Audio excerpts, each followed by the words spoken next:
गोपाल सिंह नाम का आदमी अपनी बीवी हरिया और उसकी 2 साल का बेटा चिंटू और बूढ़ी माँ के साथ एक गांव में रहता था। उस गांव का नाम चमनपुर था। वहाँ के लोग खेती बाड़ी करके अपनी जीवन यापन करते थे।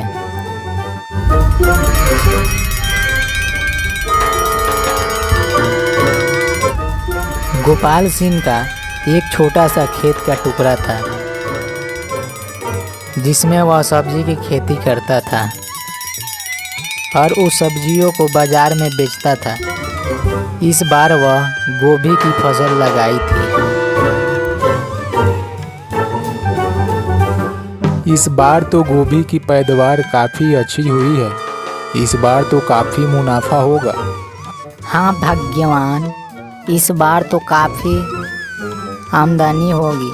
हम लोगों को फसल की कटाई इस बार जल्द ही करवानी चाहिए और इस पैसे से सबसे पहले अपने छत की मरम्मत करवाएंगे, क्योंकि बारिश में छत से पानी टपकते हैं। बारिश में बहुत परेशानी होती है। हरिया, आप तो ठीक कह रही हो। इस बार सबसे पहले अपनी छत की मरम्मत करवाएंगे। और हाँ, हमारा चिंटू काफ़ी दिनों से फुटबॉल मांग रहा है। इस बार उसका फुटबॉल भी लाऊंगा। गोपाल भाई, इस बार तो आपकी फसल काफ़ी अच्छी हुई है। लगता है इस बार आपने काफ़ी मेहनत किया है। शहर में एक मेरे पहचान की व्यापारी है जो तुम्हें काफ़ी अच्छे रेट लगाएगा। अगर तुम हाँ कहो तो मैं तुम्हारी उससे बात करवा सकता हूँ। हाँ रामू भैया, आप उसका फ़ोन नंबर दे दीजिए, मैं बात कर लूँगा। ठीक है गोपाल भाई, शाम को आऊँगा मैं आपके घर। आपस में बात कर रहे थे, तभी अचानक तेज हवा चलने लगी और तेजी से बारिश होने लगी। सभी किसान अपना फसल छोड़कर वहाँ से निकल जाते हैं। वह सोचते हैं कि थोड़ी देर में बारिश छूटेगी तो वापस खेत पर चला जाऊंगा। अब बारिश तो बढ़ती जा रही है। अगर ऐसा होता रहा तो हमारी सारी फसल बर्बाद हो जाएगी। बारिश और तेज होती जा रही थी। किसान घर पर आ गए। वह सुबह का इंतजार कर रहे थे।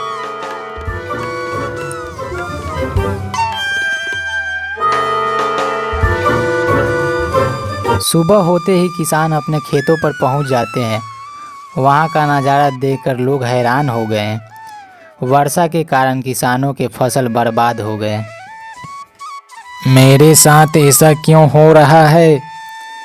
मेरा सारी फसल बर्बाद हो गया। इस बार तो सबसे ज़्यादा उम्मीद लगाए थे, अब क्या होगा?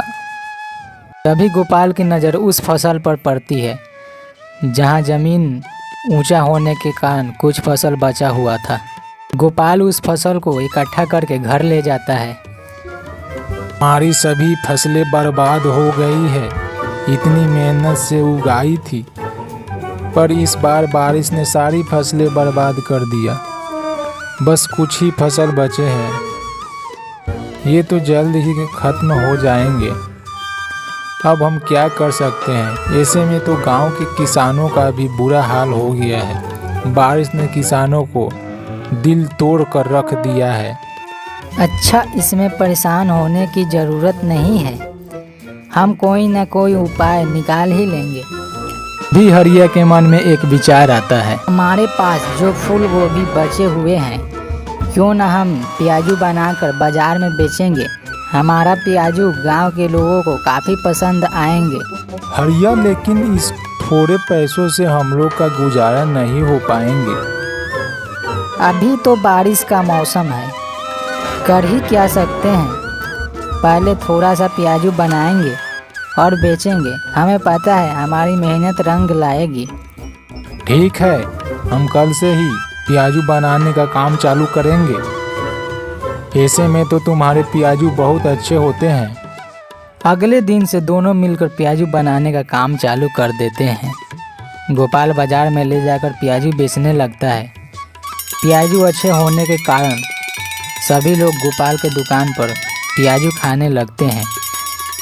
तभी गांव के एक आदमी गोपाल के पास आता है और गोपाल से कहता है, क्या गोपाल भाई, आप प्याजू बेचने लगे, खेती किसानी छोड़ दिए क्या? नहीं नहीं भैया, इस साल की बारिश में मेरी सारी फसल बर्बाद हो गई है। अब हमारे पास एक ही रास्ता है, प्याजू बेचकर घर खर्चा निकालने का। ऐसे कुछ दिन बीत जाता है। गोपाल के प्याजू लोगों को खूब पसंद आता है। गोपाल जितना कमाता था उतना पैसा घर खर्चा में लग जाता था। गोपाल को प्याजू के सामान के लिए पैसे की ज़रूरत थी। यही सोच में पड़ गया था। तभी उसके पास एक बूढ़ा आता है। क्या बात है गोपाल, तुम बहुत परेशान नजर आ रहे हो। क्या बताऊं बाबा, बारिश की वजह से मेरी सारी फसल बर्बाद हो गई है। किसी तरह प्याजू बेचने का काम किया तो अब प्याजू का सामान लेने का पैसा नहीं है। समझ में नहीं आ रहा है अब पैसे कहाँ से लाऊं।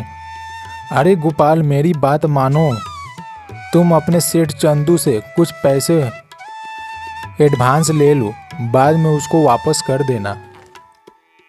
गोपाल ने बूढ़े के बातों पर सहमत हो जाता है और चंदू सेठ के पास पहुंच जाता है। सेठ जी, मेरी फसल इस साल बर्बाद हो गई है। मेरे पास कोई रास्ता नहीं बचा है। क्या आप मुझे कुछ पैसे उधार दे सकते हैं? मैं पैसे दे सकता हूँ, लेकिन इसके लिए कुछ गिरवी रखना पड़ेगा। जब पैसे वापस करेगा तो गिरवी छुड़ा लेना। सेठ जी, अभी तो हमारे पास कुछ गिरवी रखने के लिए नहीं है। गोपाल, तुम्हारे पास जो ज़मीन है वह तुम गिरवी रख सकते हो। सेठ जी, ज़मीन ही तो हमारा एक सहारा है जीवन यापन करने का। अगर ऐसा होगा तो अपना ज़मीन गिरवी रख दूंगा। गोपाल ने चंदू सेठ से पैसे लेकर प्याजू बनाने का सामान खरीदा और अपना व्यापार को फिर से शुरू किया। हरिया, मैंने चंदू सेठ से पैसा उधार लिया है और इसके लिए अपना ज़मीन गिरवी रखा है। क्या तुमने जमीन गिरवी रख दी? अरे तुम्हें पता है ना चंदू सेठ कितना चालाक और लालची है। अगर 1 महीने में पैसा नहीं चुकाए तो वो मेरा ज़मीन हड़प लेगा। मुझे पता है हरिया, पर मेरे पास कोई और उपाय नहीं था। लेकिन अब हम बहुत मेहनत करेंगे और समय पर पैसे चुका देंगे, ये मैं वादा करता हूँ। धीरे धीरे गोपाल का दुकान चलने लगा। इस बार प्याजू से ठीक ठाक कमाई हो गई। 20 दिनों के अंदर ही गोपाल बहुत सारा पैसा कमा लिया और वह फिर से फसल बोने की स्थिति में आ गया। गोपाल ने अपना खेती फिर से चालू किया। कुछ ही दिन बाद गोपाल की मेहनत रंग लाई। काफ़ी अच्छी फसल तैयार हो गई। चंदू सेठ बहुत लालची और बेईमान था। वह दूसरों को ब्याज पर पैसा देकर हमेशा ठगने में लगा रहता था। चंदू की नज़र हमेशा से गोपाल के खेत पर ही था। वह किसी भी तरह गोपाल की ज़मीन को कब्जा करने में लगा था। गोपाल अपनी फसल को मंडी में बेच आया। अब हमारे पास काफ़ी पैसे हो गए हैं। सबसे पहले सेठ चंदू को पैसा वापस कर दीजिए।